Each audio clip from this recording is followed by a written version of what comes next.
This video is made possible by NordVPN. Take control of your internet experience today. Go to nordvpn.com/TopTenz and use the code TopTenz to get 68% off a 2-year plan and an extra month for free. Take control of your internet experience today. Since 1942 or thereabouts, the quip, the United States and Great Britain are two countries separated by a common language, has been attributed to George Bernard Shaw, though it does not appear in any of his known writings. Another from Oscar Wilde's The Canterville Ghost claims, "We have really everything in common with America nowadays, except, of course, language." Both gentlemen overlooked another distinct gap between Americans and their British cousins, and that gap is cuisine. Some foods, both popular and common in the United Kingdom, are viewed with dismay in America. In fairness, some of the foods are merely hung with monikers which render them strange to American ears and thus are absent from American plates. Others, however, are considered less palatable due to the ingredients used. Most meat-eating Americans share with the British a love of roast beef and Yorkshire pudding, similar to popovers. The same Americans view other popular British foods and dishes with rolled eyes and wrinkled noses, astonished that anyone would consider eating such concoctions. In the video today, 10 popular British foods considered weird by Americans. Number 10. Spotted dick. The obvious double entendre of its name raises American eyebrows, and a secondary name for the dessert, spotted dog, does little to whet the appetite as well. The references to both dick and dog are from early dialects in Britain and refer to pudding. The dessert is not a pudding in the American sense, but rather a cake, one made with plums, but more commonly found today with dried raisins, currants, or other fruit. The fruit accounted for the spots of its name, the cake for the pudding, or dick. Traditionally, the fat used to make spotted dick came from suet, the hard fat surrounding the kidneys from beef or mature sheep. Recipes for the dessert have been traced to the mid-19th century in British cookbooks and guides for housewives, though it never appeared to have achieved popularity in the United States. Though modern recipes often substitute other fats for the suet, such as butter, traditional recipes for the dish can be found online. By the way, in recognition of the somewhat bawdy interpretation of its name, in 2009, Flintshire County Council in Wales renamed the dish Spotted Richard. Number 9. Black pudding. Black pudding appears to the eye as a type of sausage traditionally made from the blood of slaughtered animals. The blood from beef, pork, and sheep is mixed with ground fat or suet and cereals such as oatmeal or groats. Herbs and spices were added, including mint, thyme, and pennyroyal. The modern-day version available in British markets is made entirely from pork blood, and usually the cereal used is oats or barley. Records of sausages called black puddings date to the mid-15th century, and there is evidence of a similar dish made in an earthenware pot rather than a sausage casing preceding them. The sausages in Britain's stores and shops are pre-cooked and popular eaten cold, grilled, fried, boiled, or baked. Often it is sliced, fried, and served for breakfast, though it is also served whole as part of a meal, particularly in the Black Country, the Midlands, and in Scotland and Ireland. Similar sausages are also popular in Australia. They are also sometimes used to make Scotch eggs. For those objecting to blood sausage, British shops offer white pudding, a similar sausage made without using the processed blood of slaughtered hogs. Number 8. Jellied eels. Eels long served as a staple in the British diet, particularly in London, where the Thames teemed with them. In the early 18th century, anyone could fish for eels in the Thames, provided they had a net with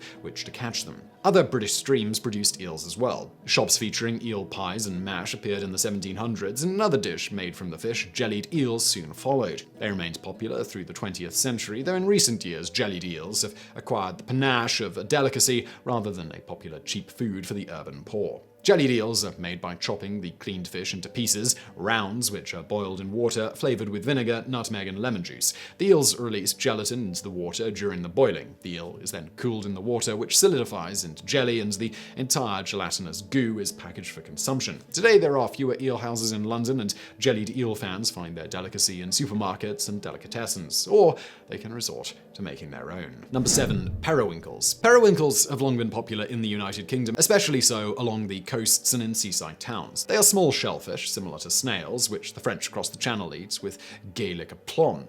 The British call periwinkles simply winkles, and though they are somewhat challenging to eat since they must be extracted from the shell, they remain a widely ingested food item in the United Kingdom. In British coastal shops, they are served in paper bags with a pin with which to extract the little beast from the shell that's attached to it. To be fair, they are also popular in New England and in the American Northwest. It is widely believed, though unproven, that periwinkles came to America by by being attached to the rock ballast once carried in sailing ships. When the ballast was dumped into the sea off the American coast, the tiny snails found their new environment to their liking and flourished. They are fished by towed dredges or by simply wading through the water and picked by hand and deposited into a bucket. Number 6. Stargazy Pie. Sardines and pilchards are interchangeable names for a variety of small fish of the herring family. Under either name, they are definitely an acquired taste. People generally love them or loathe them for their oily texture, fishy taste, and smell. Fishing for pilchards was once a thriving industry in Cornwall, where for over 130 years the fish were caught with seines packed in hogsheads and exported to Europe. The industry died out in the late 19th century, but a uniquely Cornish dish, Stargazy Pie, survived. It is especially popular in Tom Borcock's Eve, a festival local to Mousehole in Cornwall. Stargazy Pie is a pie made with pilchards, other fish, and various ingredients according to the whims of the baker. Boiled eggs, potatoes, vegetables, bacon, mutton, and other foods are often found in the pie. What makes it unique is the heads of the fish that are arranged to protrude through the pastry crust as if they are stargazing. Sometimes the tails are arranged to protrude through the rim of the crust as well. A Stargazy Pie contains baked sardines which stare at the diner as he prepares to enjoy his food. Hard to understand why this one never gained popularity in America. But you know what should be gaining popularity with you? Well, that would be today's sponsor, NordVPN. If you're online, you really must be using a VPN, and that's where NordVPN comes in. I know it's tempting not to bother, sort of just hope for the best, but those stories you read online about people having their data stolen, it really does happen, and you don't want to make it easy for that to be you, whether it's a nefarious actor snooping for your private information or companies tracking your activity. But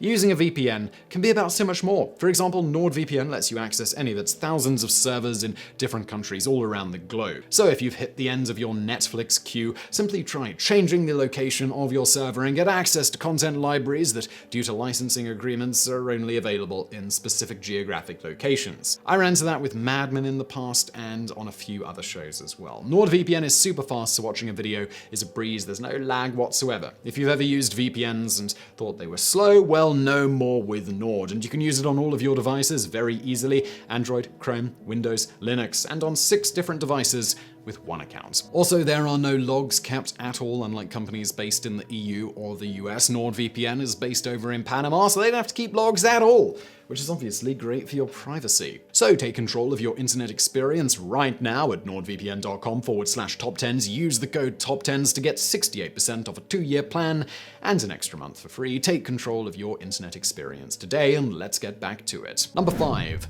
Marmite. Marmite is a brand name for a food spread invented as an offshoot of the brewing industry. It is, in essence, concentrated brewer's yeast, high in B vitamins and almost overwhelmingly salty in taste. It is used as a flavoring in many dishes. It is also stirred into boiling water to create a hot beverage. During World War I, it was issued to British troops, where it acquired its most popular use, spread on crackers or toast or any form of bread, sometimes accompanied with butter. During World War II, it was fed to German prisoners of war as a source of vitamins. Marmite developed a solid base of fans who appeared nearly addicted to the stuff, and an equally devoted group who find it disgusting. Unilever, which owns the brand, took advantage of the dispute in an advertising campaign in the 1990s, adopting the slogan "Love it or hate it." Number 4. Laverbread. The first thing to consider about Laverbread is that it isn't bread at all, though toasted bread is often served alongside it at the table. Laverbread is traditionally served in Wales. It consists of boiled seaweed, though not just any seaweed. The seaweed is harvested in the shallow coastal waters of the Irish Sea and is known to the Welsh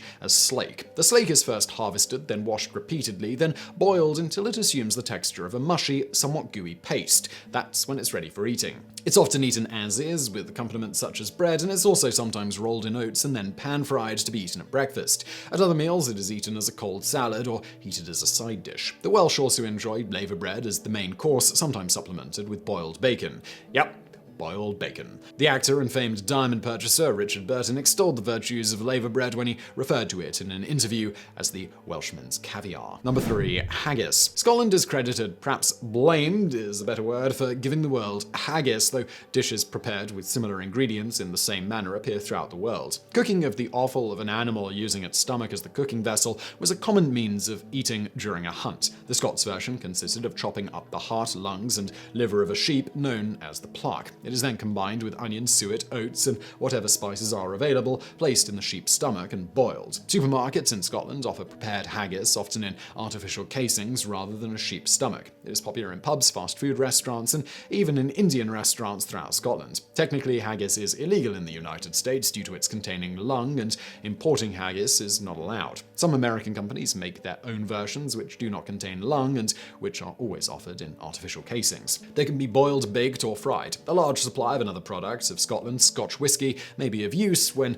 contemplating the consumption of this one. Number 2. Scotch Eggs. Fortnum & Mason, a London department store, has long claimed to have invented the Scotch egg in 1738. They were simple enough: hard or soft-boiled eggs wrapped in ground meat or sausage, then quickly fried. They were intended to provide a quick meal or snack for travelers or working men, though few of the latter could afford the upscale prices offered by the store. The store included the eggs in some of the various hampers they sold containing several prepared foods. They were quickly popular and have remained so ever since. What makes them slightly weird to the eye is the unlimited variety of the sausage in which the eggs were wrapped. Scotch eggs can be made using black pudding, haggis, and other sausages and puddings. Sometimes pickled eggs are substituted, as in the Worcester version, in which an egg pickled in Worcestershire sauce is wrapped in white pudding. The Manchester version uses a more traditionally pickled egg and wraps it in black pudding. How the snack came to be known as the Scotch egg, since it was supposedly invented in a London store, has been the subject of debate ever since they first appeared, with little progress being made towards a satisfactory answer. Number 1. Bubble and Squeak. There is really very little weird about Bubble and Squeak other than its name, the source of which remains in dispute. The oldest known recipe for the dish appeared in 1806. In the late 19th century, it became a popular means of using the leftovers from a roast dinner, and thus is comprised of potatoes and cabbage, though other vegetables, including onions, carrots, and even peas, are often added. They are fried together until browned to a crust, often served as a side dish for breakfast or brunch. The Scottish version has an even stranger name, Rumple to Thumps, while the Irish version is called Colcanon. There is a reference to a dish of beef and cabbage fried together called Bubble and Squeak in the Classical Dictionary of the Vulgar Tongue 1785 edition. The book, which was a collection of slang terms, is the earliest known mention of the name. Bubble and Squeak is probably the strangest name on this list for food, though it's also probably the least weird of the dishes here, but it's all a matter of taste, really. So I really hope you found that video interesting. If you did, please do hit that thumbs up button below. Don't forget to subscribe. Also, please do check out our fantastic sponsor, NordVPN, linked to below. And thank you for watching.